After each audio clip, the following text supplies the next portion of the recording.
સુરત પોલીસે 3 દાયકાથી વધુ સમયથી ફરાર રહેલા 2 આરોપીઓની ઝડપી પાડીને એક જૂના અને ચર્ચાસ્પદ કેસનો ભેદ કરવામાં સફળતા મેળવી છે.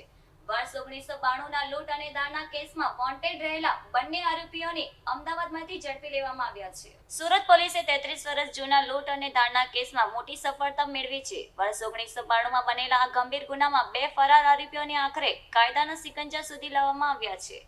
લાંબા સમય સુધી પોલીસથી બચતા ફરતા બંને આરોપીઓની શોધખોળ ચાલી રહી હતી. સલાબતપુરા પોલીસે આ મામલે વિશેષ તપાસ હાથ ધરી હતી. તપાસ દરમિયાન આરોપીઓના હાલના ઠેકાણા અંગે મહત્વની માહિતી મળી હતી. મળેલી માહિતીના આધારે પોલીસની ટીમ અમદાવાદ ખાતે પહોંચી હતી.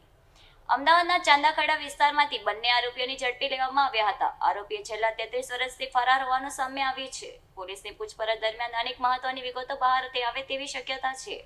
આ કેસ તે સમયના ચર્ચાસ્પદ ગુનામાંનો એક માનવામાં આવે છે. આરોપીઓની ધરપકડ બાદ જૂના કેસના અનેક પાસાઓ ફરીથી તપાસ હેઠળ આવ્યા છે. સલાબતપુરા પોલીસે બંને આરોપીઓ સામે આગળની કાયદેસરની કાર્યવાહી શરૂ કરી છે. હાલ સમગ્ર મામલે વધુ તપાસ ચાલુ છે. સુરત પોલીસ સુરત સિટીમાં અત્યારે વોન્ટેડ આરોપીની ડ્રાઈવ ચાલી રહી છે.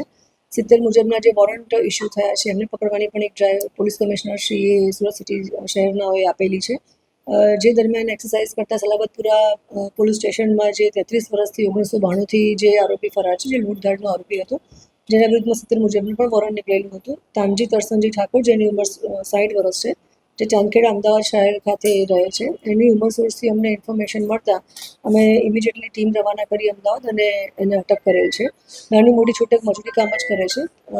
અને આ સિવાય બીજા 2 આરોપી છે જેના 70 મુજબના વોરંટ નીકળેલા હતા. જયંતિભાઈ ઈશ્વરભાઈ પટેલ, જેની ઉંમર 63 વર્ષ છે અને જે મૂળ મહેસાણાના રહેવાસી છે.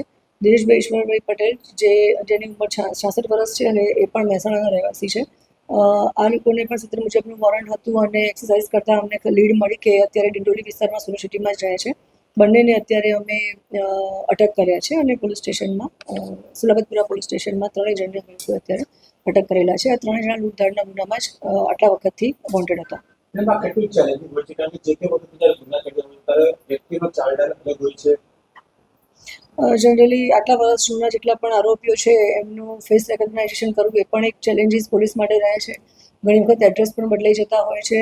એ લોકોનું પ્રોફેશનલ પણ એ લોકો કામ ધંધો પણ બદલી નાખતા હોય છે, શહેર બદલી નાખતા હોય છે. એ લોકોના જે રિલેટિવ્સ પણ ઘણી વખત પોલીસ સપોર્ટ નથી કરતા કારણ કે આટલા વર્ષોથી એ લોકો બહાર ફરતા જ હોય છે અને વોન્ટેડમાં હોય છે. તો અમારા માટે પોલીસ માટે મોટી ચેલેન્જ છે કે આટલા વર્ષો પછી પણ અમે આરોપીને આ રીતે એક્સરસાઇઝ કરી અને મહેનત કરી અને કલાકો આપી અને એના વિશેની એક લીડ મળે છે અને પોલીસની ટીમ મોકલી અને એને અટક કરીએ છીએ. પરંતુ મહેનત કરી તો મહેનતમાં અમને આ ફળદાયી પરિણામ મળ્યું છે.